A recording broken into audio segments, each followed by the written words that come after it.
Hi there, welcome back. And in this new series, we're tackling all things Bumper Analytics on the Bumper web app.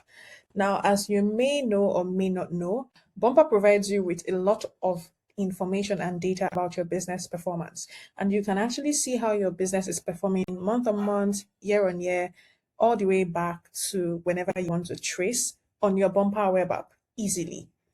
Now, to start with, you have to navigate to the analytics dashboard. And to do that, you just come here on the menu on the left side of your screen and click on analytics.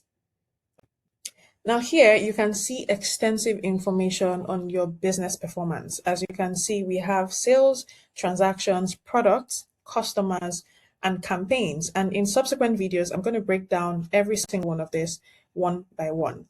You can also see that you can download your business report. So this is great for, applying for grants, applying for, loans, whatever thing you want to use your information for, even if it's to just study it.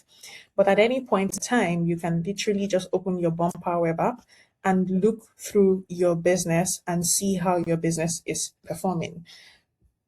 Here you can filter, and I will show you in another video how to navigate this part of your Bumper web app.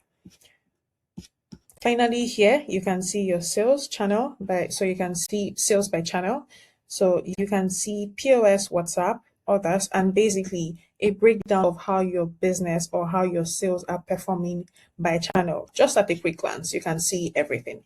So make sure to stick with me in subsequent videos. I'm going to break down every single thing. And before I go, don't forget that you can, if you have multiple stores or if you have multi-location on Bumper, you can actually switch between locations to see how your business is performing in each location. It is very possible and it is great because you can see everything at a single glance. So I will be back and I'm going to break down every single one by one. See you soon.